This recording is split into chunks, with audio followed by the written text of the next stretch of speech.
Big data. Big data. Big data. Big data, it can lead to surveillance on such an unimaginable scale. We're in the era of big data. Massive amounts of information are being collected about us every day, from our mobile devices and social media accounts. This is a new kind of digital surveillance, tracking our shopping habits, our daily routines, and everyone we interact with. But what happens to this data? Who can get their hands on it, and what do they do when they get it? How are they using it to target us?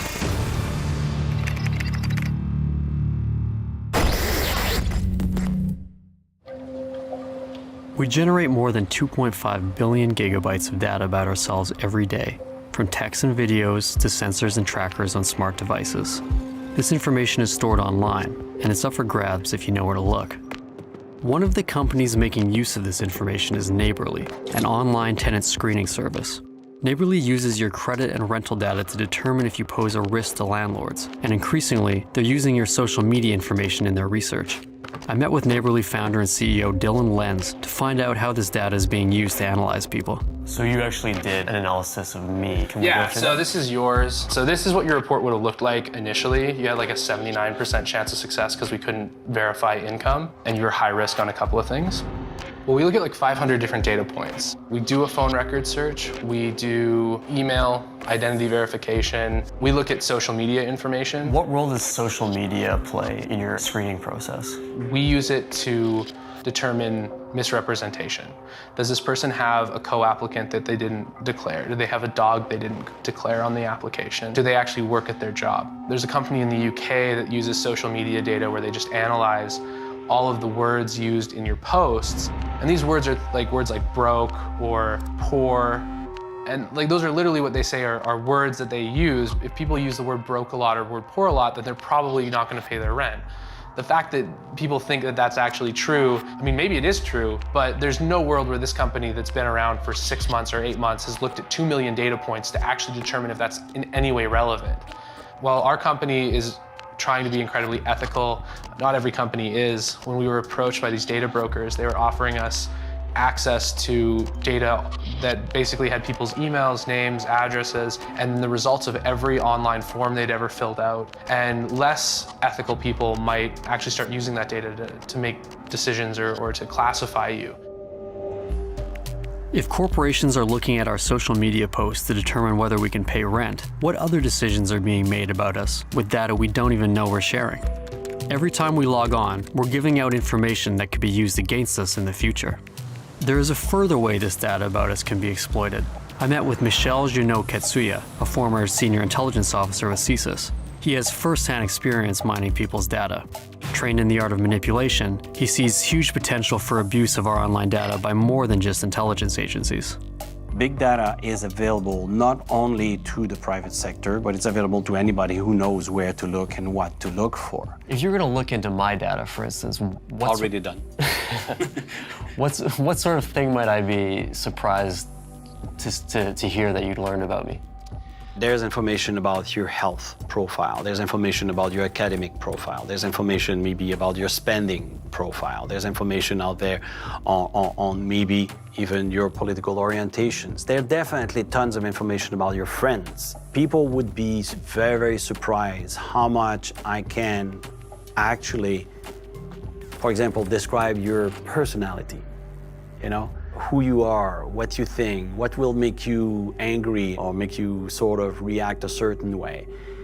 And that can be manipulated, ultimately. So this data, it's not only used to, for criminals to steal someone's identity and gain access to their bank account or something, but it can also be used to create a psychological profile that will allow some pretty profound social engineering. In the hand of somebody who knows how to interrogate, for example, or psychologically manipulate a person, which often we do during an interrogation, I can lead you to do or to think certain ways. And that can be extremely powerful.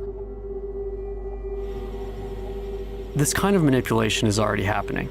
Advertisers use your data profile to sell you products, political campaigns use it to sway your vote, and now law enforcement is getting in on the game. Throughout the United States, private companies are offering big data analysis to local police. This is predictive policing. automated systems that tell police what parts of the city are most likely to see spikes in crime on an hour-by-hour basis. In 2015, the Saskatoon Police Department began work on a new predictive policing program. They reached out to the Centre for Forensic Behavioral Science and Justice Studies. Director Stephen Warmuth saw an opportunity to use the University of Saskatchewan's Advanced Computer Science program to tackle the job. With big data, we have such a broad range of information that we have access to and are built into the database for analysis.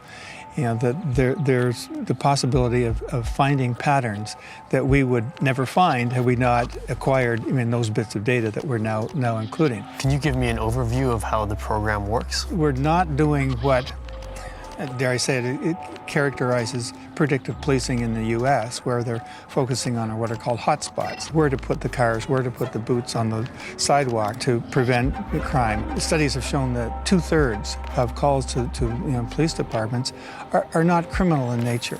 They're social, they're environmental, they're poverty, they're all kinds of things, mental health related. We want to apply this capacity, this technology, to the potential array of issues that are presented to police. Do you arrest someone? Do you let them go? Do you charge them? Do you bring them? Do you detain them? It's an example of how this kind of approach can basically act as a decision-making aid.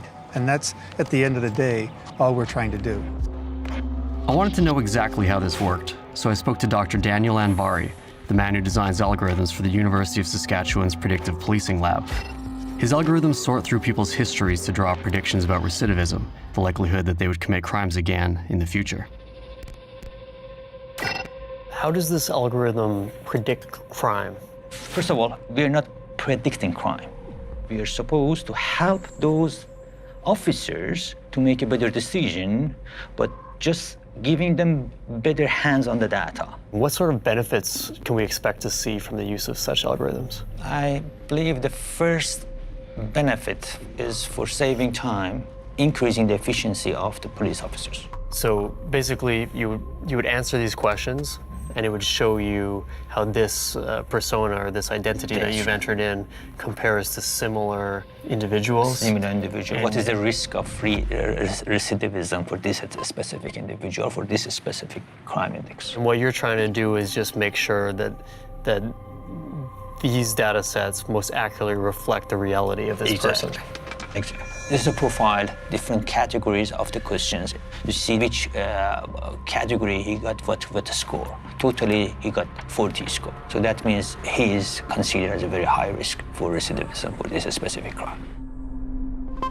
This computer program has the power to put someone in jail. Dr. Ann Kavukian, the executive director of the Privacy and Big Data Institute, has been warning people about the way big data is used to profile individuals and the risks this threat poses to our civil liberties. Until very recently, big data has been just assumed to be the machines are pulling this information out, it must be really accurate, and we'll just use it. So there was an assumption of accuracy and soundness associated with the outcome. Recently, in the United States, the Federal Trade Commission has launched a series of papers on the need for algorithmic transparency. They talk about the tyranny of algorithms. What they've learned is that big data can be discriminatory. Bias can be reflected in the algorithms that will lead to unfortunate results for certain socioeconomic groups, etc. Because, as I like to remind people, it's humans coding these algorithms. I mean, humans bring their biases to everything. You have to scratch below the surface and ensure the quality of this and the accuracy.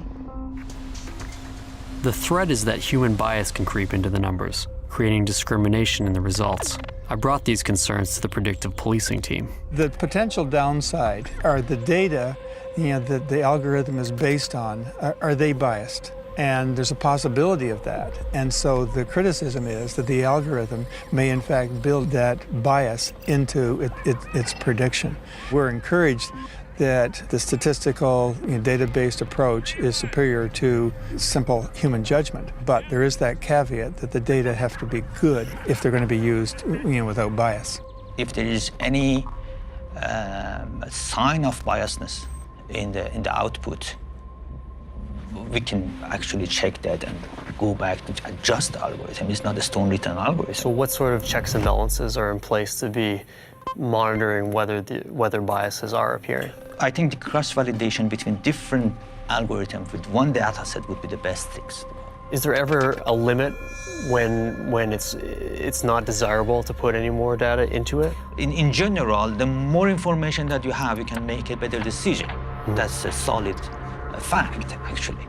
So I don't think data is harmful. The way of we present it or analyze the data might be bad, or might be wrong, or might be risky, but data by itself, information by itself is always helpful. Our personal data is valuable, and everyone wants to get their hands on it, from law enforcement to government to corporations. But there's very little information about how this data is being used to profile and exploit us. What rights do we lose as individuals in the wake of these technologies? I'm going to take a look at the ways people are exposing these invasive tools and finding ways to regain control of their personal data.